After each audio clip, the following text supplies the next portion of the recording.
Audio from a Roy Moore event in September got leaked to the press, and listen to what he says here about when America was great.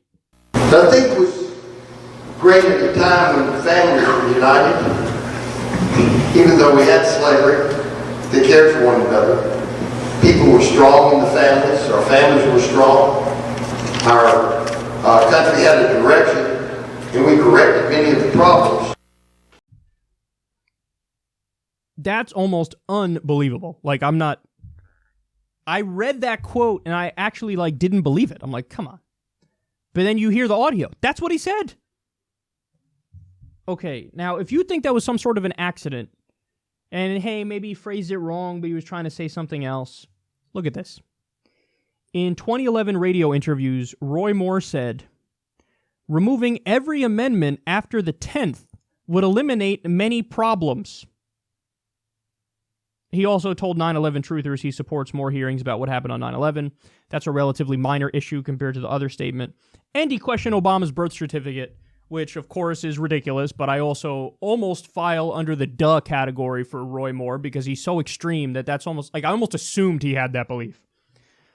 But when he says, removing every amendment after the 10th would eliminate many problems, that's him saying, I don't necessarily believe in the 13th Amendment, which abolished slavery. I don't believe in the 14th Amendment, which is equal protection under the law. Gross, equal protection. Fuck that. And I don't believe in the 19th Amendment, which allowed women to vote. Again, you draw your own conclusions from this. You just saw his clip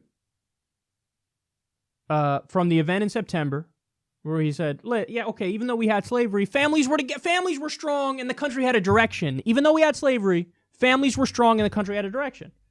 That's one piece of evidence. The other piece of evidence is removing every amendment after the 10th would eliminate many problems. If you want to be as kind as possible in your interpretation of what Roy Moore is saying, of course he's not in favor of slavery, but would he be totally cool with some sort of segregated Jim Crow system? And that's me being super kind to him because he just said removing every amendment after the 10th would eliminate many problems. That includes slavery. I mean, that means the amendment that ended slavery, not sure I'm in favor of that one. But so my incredibly kind interpretation of him is, okay, maybe he didn't mean it about slavery, which I don't know why I'm being so kind to him. But, okay, obviously, at least on some level, because I've heard that argument before, the families were strong. I've heard that argument in regards to segregation and Jim Crow. Okay, I mean, look at the statistics now, man. Black families are more split up now. If you look at the statistics during segregation, black families were together.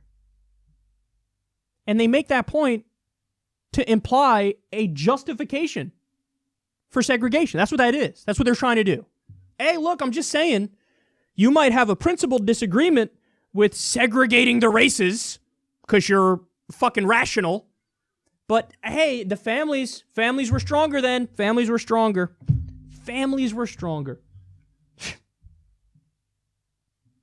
It's not an accident. These things are not said by accident. He's a good old boy. I'm a good old boy from Alabama. And good old boys from Alabama. Wasn't it great when the blacks knew their place? Wasn't it great? Wasn't it great when a white man was in control? And everybody knew their place and everybody was comfortable with their place. You's a white man, you in control. You make the decisions. You're a black man now. Look, I don't want to hurt you or nothing, but you got to know your place. That's the sense you get from Roy Moore. And everything else he's ever said points in that direction as well. I mean, if he's old school enough to say, no, we should rule by God's law, which he said that. If he's old school enough to say that, why would we assume he's not old school enough to have backwards ideas in regards to race?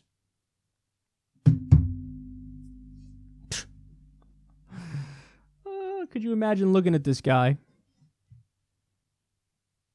slavery apologist, the kindest interpretation is slavery apologist, accused pedophile, open theocrat who doesn't believe in the U.S. Constitution, who got removed from being a judge twice because he refused to take down the Ten Commandments, vowing to support Trump's tax increase on the middle class and tax cut for the rich. Extreme and wrong and spitting in the eye of regular people across the board, and the race is tied.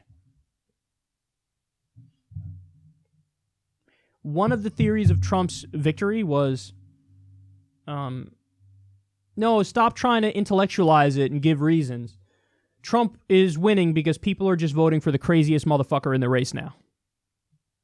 That's one theory of it, of his victory and of today's modern political climate. I'm not sure I buy it, but to say Roy Moore is evidence for that theory is an understatement.